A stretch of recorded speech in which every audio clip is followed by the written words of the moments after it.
ঠাকুর, মা ও স্বামীজির চরণে প্রণাম নিবেদন করে শুরু করছি স্বামী গম্ভীরানন্দ মহারাজ কর্তৃক সম্পাদিত উদ্বোধন কার্যালয় থেকে প্রকাশিত শ্রী রামকৃষ্ণ ভক্ত মালিকা। ভগবান শ্রী রামকৃষ্ণদেবের অন্তরঙ্গ ও বিশেষ কৃপাপ্রাপ্ত ভক্ত মণ্ডলীর সম্বন্ধে এই গ্রন্থে বর্ণনা রয়েছে। সর্বপ্রথমে পাঠ করব শ্রী রামকৃষ্ণদেবের পরম ভক্ত জগৎবিখ্যাত স্বামী বিবেকানন্দের কথা। শ্রী রামকৃষ্ণ একদা বলিয়াছিলেন, একদিন দেখছি মন সমাধি পথে জ্যোতির্ময় বর্তে উচ্চে উঠে যাচ্ছে। চন্দ্র সূর্য তারকামণ্ডিত স্থূল জগৎ সহজে অতিক্রম করে উহা ক্রমে সূক্ষ্ম ভাব জগতে প্রবিষ্ট হল। নানা দেবদেবীর ভাব ঘন বিচিত্র মূর্তি সকল পথের দুই পার্শ্বে অবস্থিত দেখতে পেলাম। মন ক্রমে অখণ্ডের রাজ্যে প্রবেশ করল। 7 জন প্রবীণ ঋষি সেখানে সমাধিস্থ হয়ে বসে আছেন। জ্ঞান ও পুণ্যে, ত্যাগ ও প্রেমে ইহারা মানব তো দূরের কথা, দেবদেবীকে পর্যন্ত অতিক্রম করেছেন। বিস্মিত হয়ে দেখি সম্মুখে অবস্থিত অখণ্ডের ঘরের ভেদ মাত্র বিরহিত। সমরস জ্যোতির্মণ্ডলের একাংশ ঘনীভূত হয়ে দিব্য শিশুর আকারে পরিণত হল। অদ্ভুত দেব শিশু অসীম আনন্দ প্রকাশে অন্যতম ঋষিকে বলতে লাগল, আমি যাচ্ছি, তোমাকে আমার সঙ্গে যেতে হবে। নরেন্দ্রকে দেখবা মাত্র বুঝলাম এ সেই ব্যক্তি।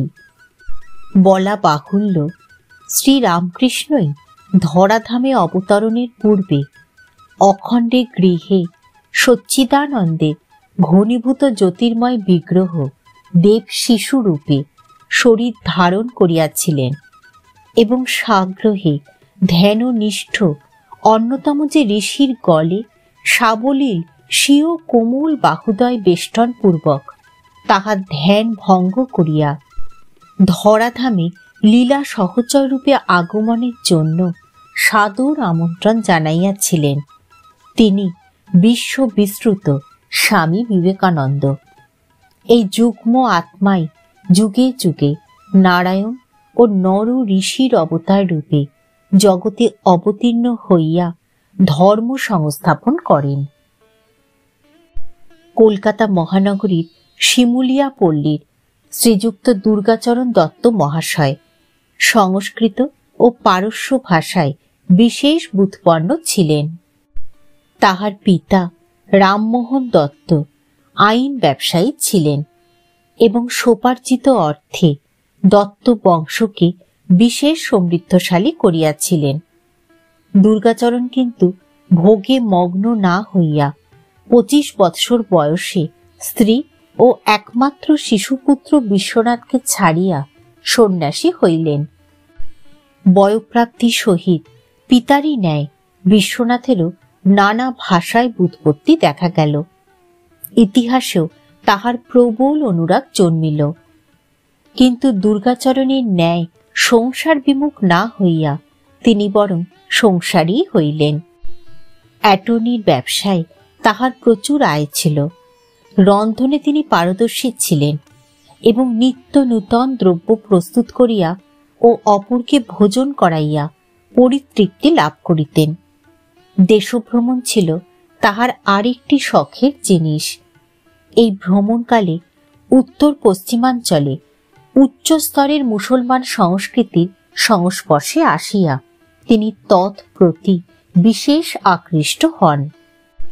ধর্ম সম্বন্ধে তিনি হিন্দু মতাবলম্বী হইলেও পরধর্মের প্রতি, বিশেষত ঈশার বাইবেল এবং হাফেজের বয়েত সমূহের প্রতি তাহার অশেষ শ্রদ্ধা ছিল। বিশ্বনাথের পত্নী ভুবনেশ্বরীও অনুরূপ বুদ্ধিমতী, কার্যকুশলা ও সুরূপা ছিলেন। অধিকন্তু ধর্মে তাহার অনুপম অনুরাগ ছিল। সুবৃহৎ সংসার তাহার তত্ত্বাবধানে সুখ স্বাচ্ছন্দ্যে পূর্ণ ছিল। এই সকল কর্মব্যস্ততার মধ্যেও তিনি সূচিকর্মাদি শিল্পাভ্যাস করিতেন এবং রামায়ণ মহাভারতাদি পাঠ করিতেন। বিবিধ উপায়ে তাহার জ্ঞানের ভাণ্ডার সুসমৃদ্ধ হইয়াছিল এবং তাহার সহিত আলাপ করিলেই মনে হইত যে মৃতভাষিনী মহীয়সী মহিলা অতি সুশিক্ষিতা, সুরুচি সম্পন্না ও রাজরানী তুল্যা তেজস্বিনী। তাহার প্রকৃতি ছিল গম্ভীর অথচ অমায়িক। ভগবান এই দম্পতিকে 4টি কন্যা দিয়াছিলেন। তন্মধ্যে 2টি অল্প বয়সে গতায়ু হয়। এই কারণে এবং পুত্রমুখ দর্শনে বঞ্চিত থাকায় মাতা ভুবনেশ্বরীর চিত্তে শান্তি ছিল না। তিনি সকাল সন্ধ্যায় হৃদয়ের এই বেদনা দেবতার চরণে নিবেদন করিতেন। অতঃপর অনেক ভাবিয়া কাশীধামে তাহাদের এক বৃদ্ধা আত্মীয়াকে পত্র লিখিলেন। তিনি যেন বংশরক্ষার জন্য বীরেশ্বর শিবের মন্দিরে যাইয়া প্রত্যহ পূজা দেন ও অভিপ্সিত বর প্রার্থনা করেন। পূজা চলিতে লাগিল। এদিকে ভুবনেশ্বরীও নিত্য শিব পূজা ও শিব ধ্যানে মগ্না রহিলেন। অবশেষে সুদীর্ঘ তপস্যার পরে একদিন ভুবনেশ্বরী যোগীরাজ মহাদেবের ধ্যানে সমস্ত দিবস দেবালয়ে যাপনান্তে রাত্রিতে স্বগৃহে প্রত্যাবর্তন করিয়া নিদ্রাযোগে স্বপ্ন দেখিলেন। দেবাদিদেব রজত গিরিনিভ বর বপু শঙ্কর পুত্ররূপে তাহার সম্মুখে উপস্থিত। তদবধি তাহার স্ত্রী বদনে অপূর্ব শোভা ও অপার্থিব জ্যোতির দর্শনে চমৎকৃত হইয়া প্রতিবেশীরাও বলিতে লাগিলেন যে এইবারে শিব তাহার প্রার্থনা পূর্ণ করিবেন। যথাকালে 1863 খ্রিস্টাব্দে 12ই জানুয়ারি সোমবার সূর্যোদয়ে কিঞ্চিত পরে 6:49 ভুবনেশ্বরী ক্রোড় আলোকিত করিয়া ভুবন বিজয়ী নব সূর্য উদিত হইলেন। স্বপ্ন বৃত্তান্ত স্মরণ করিয়া জননী পুত্রের নাম রাখিলেন বীরেশ্বর। শুভ অন্নপ্রাশনের সময় তাহার নাম হইল নরেন্দ্রনাথ। নরেন্দ্রই ভবিষ্যতে প্রথিত যশা স্বামী বিবেকানন্দ। স্বগৃহে কিন্তু ক্ষুদ্রকায় বীরেশ্বর বিলে নামেই পরিচিত হইলেন। সুদর্শন বালক পরিবারের সকলের আদরে দিন দিন শশীকলার ন্যায় বৃদ্ধি পাইতে লাগিলেন। কিন্তু বয়োবৃদ্ধির সঙ্গে সঙ্গে তিনি বড়ই অশান্ত হইয়া পড়িলেন। তাহার দৌরাত্মে সকলেই অস্থির। ভয় প্রদর্শন, ভৎসনা, শাসন কিছুতেই কিছু হয় না। পুত্রের ক্রোধ ও অভিমান দেখিয়া মাতা ভুবনেশ্বরী খেদপূর্বক বলিলেন, অনেক মাথা খুঁড়ে শিবের কাছে একটি ছেলে চেয়েছিলাম, কিন্তু তিনি পাঠিয়েছেন একটি ভূত। অনেক ভাবিয়া তিনি অবশেষে সন্তানকে বশে আনিবার কৌশল আবিষ্কার করিলেন।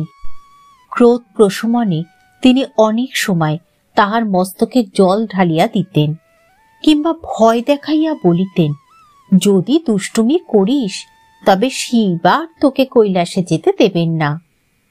আশ্চর্যের বিষয় এই যে ইহা মহৌষধের ন্যায় ফলপ্রদ হইত। পিতামহ দুর্গাচরণের সহিত দেহগত সাদৃশ্য দর্শনে অনেকে ভাবিতেন যে দুর্গাচরণী দেহ ত্যাগান্তে আবার নরেন্দ্র রূপে আসিয়াছেন। শুধু তাহাই নহে, বালকের মনও ছিল পিতামহের অনুরূপ। বাটিতে সাধু সন্ন্যাসীর আগমন মাত্র নরেন্দ্র তাহাদের দিকে ছুটিতেন এবং প্রার্থিত দ্রব্য অবিলম্বে গৃহ হইতে আনিয়া দিতেন। কাহারও অনুমতির অপেক্ষা করিতেন না কিংবা কোনো বাধা শুনিতেন না। একবার নববস্ত্র পরিহিত নরেন্দ্র সগর্বে সকলকে স্বীয় পরিচ্ছদ দেখাইতেছেন। এমন সময় দ্বারে শব্দ উঠিল, নারায়ণ হরি। সাধুর আহ্বান শ্রবণ মাত্র নরেন্দ্র তথায় উপস্থিত হইলেন এবং সাধু পরিধেয়ের প্রয়োজন জানাইলে অম্লান বদনে স্বীয় নব বস্ত্র তাহার হস্তে তুলিয়া দিলেন। তাদৃশ ক্ষুদ্র বসন পরিধান করা অসম্ভব বলিয়া সাধু উহা মস্তকে বন্ধনপূর্বক বিদায় লইলেন। সাধুদের প্রতি বিশ্বনাথের শ্রদ্ধার অভাব না থাকিলেও এই ঘটনার পর হইতে গৃহে সাধু সমাগমকালে নরেন্দ্র নিকটে যাইতে পারিতেন না। কৌশলী বালক কিন্তু তাহাদের উপস্থিতির আভাস পাইলেই অপরের অজ্ঞাতে উপর হইতে বস্ত্রাদি ফেলিয়া দিতেন এবং অভিভাবকের বুদ্ধিকে পরাস্ত করিতে পারিয়াছেন বুঝিয়া আনন্দ ও আত্মপ্রসাদে উৎফুল্ল হইতেন। তাহার দৌরাত্মে অস্থির জ্যেষ্ঠা ভগিনীরা তাহাকে ধরিতে অগ্রসর হইলে সূচি অসুচিতে সমবুদ্ধি নরেন্দ্র পলায়নপূর্বক নর্দমা বা আস্তাকুড়ে গিয়া দাঁড়াইতেন এবং মৃদু হাস্য সহকারে মুখভঙ্গি করিয়া বলিতেন, ধর না, ধর না। জীবজন্তুর প্রতি তাহার অকৃত্রিম ভালোবাসা ছিল। বানর, ছাগল, ময়ূর, কাকাতুয়া, পায়রা ও কতকগুলি বিলাতি ইঁদুর তাহার প্রিয় ছিল। একটি গাভী তাহার যথেষ্ট আদর পাইত। পিতার অশ্বগুলিকেও তিনি ভালোবাসিতেন।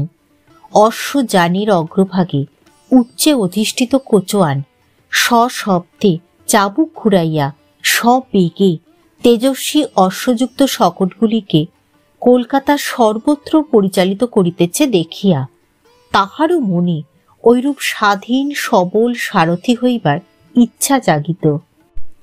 একদিন মাতৃক্রোড়ে বসিয়া অশ্বযানে চলিতে চলিতে তিনি পিতার প্রশ্ন শুনিলেন, বিলে তুই বড় হয়ে কি হবি বল দেখি। ইতস্তত না করিয়াই তিনি বলিলেন, সহিস কিংবা কোচোয়ান। নরেন্দ্রের বহু সময় অশ্বশালায় কাটিত। চঞ্চল সবল বালকের চক্ষে দুরন্ত অশ্বকে বশে রাখা একটা চিত্তাকর্ষক ব্যাপার ছিল নিশ্চয়। রামায়ণে রাম সীতার কাহিনী পাঠ করিয়া তাহার চিত্ত তাহাদের চরণে অবনত হইয়াছিল। একদিন প্রতিবেশী এক ব্রাহ্মণ ছেলের সাহায্যে বাজার হইতে রাম সীতার মৃন্ময়ী মূর্তি আনাইয়া বাড়ি রুদ্ধ দ্বার চিলের ঘরে পূজায় লাগিয়া গেলেন।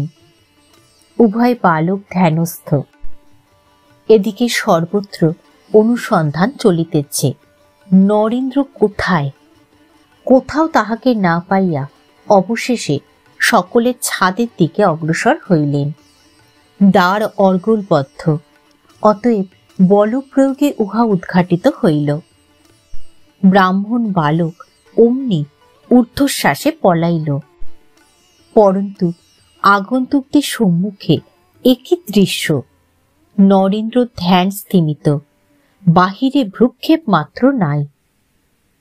এত শ্রদ্ধার রাম সীতাও কিন্তু অধিক দিন নরেন্দ্রের চিত্তে স্থান পাইলেন না, কারণ পিতার আস্তাবলের সব জান্তা সহিস জানাইয়া দিল, বিবাহ করা বড় খারাপ। ইহাতে নরেন্দ্র মহা সমস্যায় পড়িলেন। এদিকে মায়ের নিকট তিনি শুনিয়াছেন রাম সীতার অলৌকিক প্রেম কাহিনী, যাহা যুগ যুগ ধরিয়া হিন্দু মাত্রকে ঘোর সংসারে পথ প্রদর্শন করিয়াছে। আর অন্যদিকে আজ এই সংসার তাপক্লিষ্ট বিশ্বস্ত সহিসের মুখে এরূপ নিদারুণ সত্য। শাস্ত্র নয়নে নরেন্দ্র মাতার নিকট স্বীয় সমস্যা জ্ঞাপন করিলেন। মাতা সস্নেহে হাসিয়া বলিলেন, বিলে ওতে আর কি হয়েছে, তুই শিব পূজা কর। সন্ধ্যার অন্ধকারে নরেন্দ্র চিলের ঘরে উঠিয়া কিয়ৎক্ষণ নীরবে সীতারামের মূর্তি নিরীক্ষণ করিলেন। অতঃপর দীর্ঘ নিঃশ্বাস সহকারে উহা তুলিয়া লইয়া নিচে রাস্তায় ফেলিয়া দিলেন। ঊর্ধ্ব হইতে নিক্ষিপ্ত মৃৎ পুত্তলিকা রাজপথের কঠিন আঘাতে সশব্দে চূর্ণ বিচূর্ণ হইয়া গেল। পরদিন শ্মশানবাসী সন্ন্যাসী শিব আসিয়া রাম সীতার আসনে বসিলেন। শিবচিন্তায় মগ্ন নরেন্দ্রকে একদিন একখণ্ড গৈরিক বস্ত্র কোমরে কৌপিনের ন্যায় পরিধান পূর্বক ঘুরিয়া বেড়াইতে দেখিয়া জননী প্রশ্ন করিলেন, এ কি রে?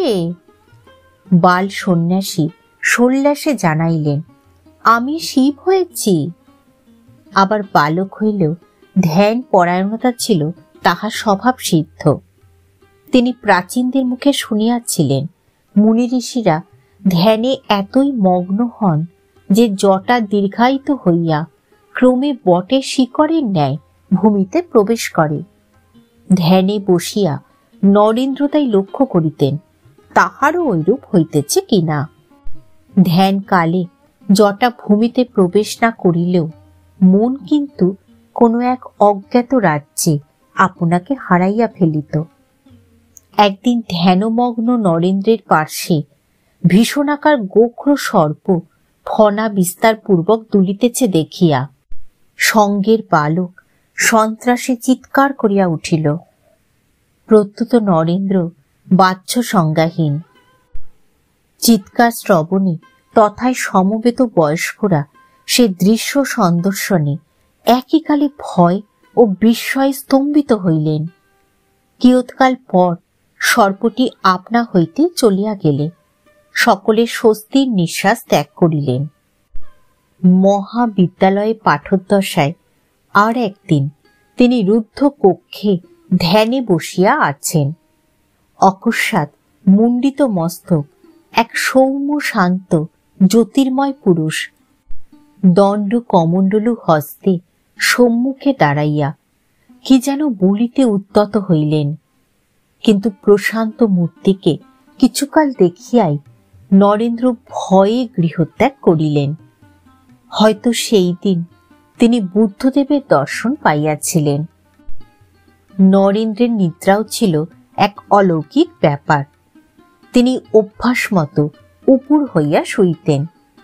ওই অবস্থায় চক্ষু মুদ্রিত করিলেই এক জ্যোতির্বিন্দু সম্মুখে উপস্থিত হইত এবং নানা বর্ণে পরিবর্তিত ও পরিবর্ধিত হইয়া অকস্মাৎ ফাটিয়া যাইত ও চতুর্দিক আলোকে পরিপূর্ণ করিত। সেই আলোক সমুদ্রে ডুবিতে ডুবিতে নরেন্দ্র সুষুপ্তিতে মগ্ন হইতেন। পরম হংসদেব পরে এই বৃত্তান্ত অবগত হইয়া বলিয়াছিলেন যে উহা ধ্যান সিদ্ধের লক্ষণ। 6 বৎসর বয়সে নরেন্দ্রের পাঠশালায় যাওয়া আরম্ভ হইল, কিন্তু 2-4 দিনের মধ্যেই তাহাকে সহপাঠীদের নিকট হইতে বহু অভিধান বহির্ভূত শব্দ আয়ত্ত করিতে দেখিয়া পিতা বিদ্যালয়ে গমন বন্ধ করিলেন। অতঃপর গৃহ শিক্ষকের অধীনেই শিক্ষা চলিতে লাগিল। নরেন্দ্রের পাঠাভ্যাসের রীতি ছিল অদ্ভুত।